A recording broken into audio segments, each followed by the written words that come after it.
जय श्री हरि। आज हम सुनेंगे क्वार माह कृष्ण पक्ष इंद्रा एकादशी महात्म और कथा।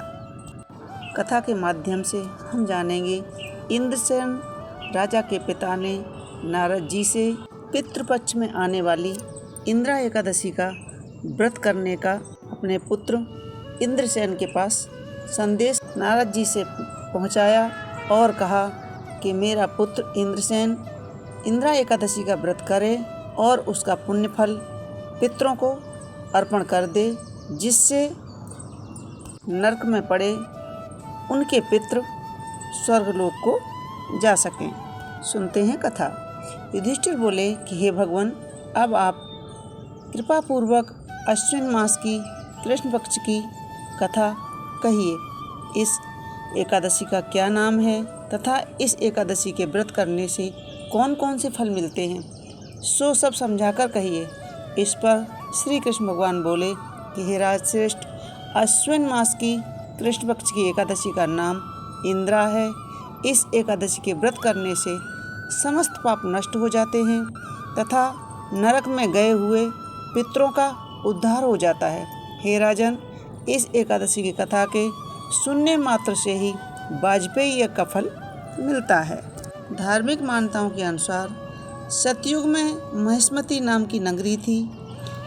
वहाँ इंद्रसेन नाम का प्रतापी राजा राज्य करता था।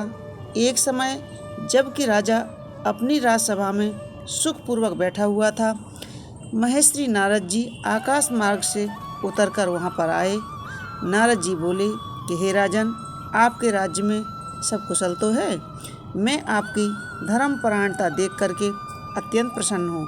तब राजा बोले, हे महेश्वरी, आपकी कृपा से मेरे राज्य में सब कुशल पूर्वक है।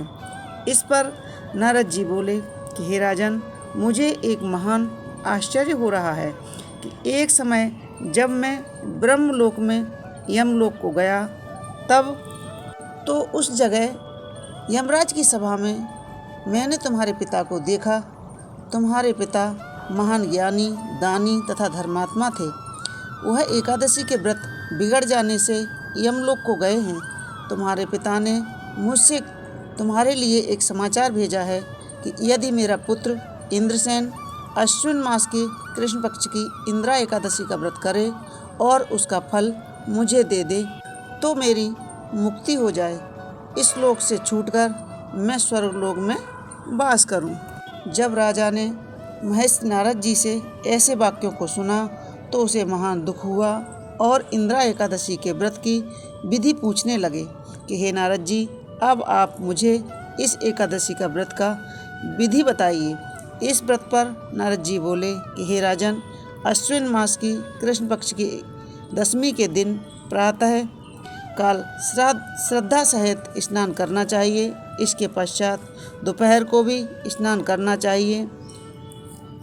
उस समय जल से निकलकर श्रद्धापूर्वक पितरों का श्राद्ध करें और उस दिन एक समय भोजन करें और रात्रि को पृथ्वी पर शयन करें।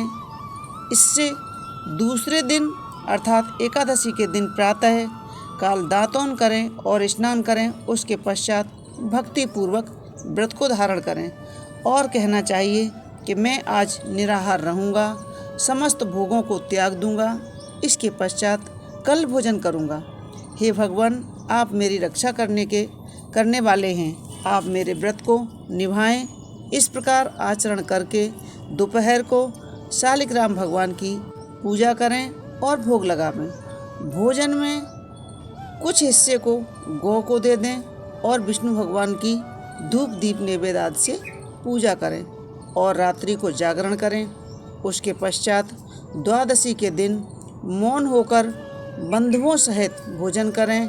हे राजन, यही इंद्रा एकादशी के व्रत की विधि है। हे राजन, यदि तुम आलस्य रहित होकर इस एकादशी के व्रत को करोगे तो तुम्हारे पिताजी अवश्य ही स्वर्ग जाएंगे। नारद जी उपदेश देकर अंतर्ध्यान हो गए तो राजा ने इंद्रा एकादशी के आने पर उसका विधि पूर्वक व्रत किया।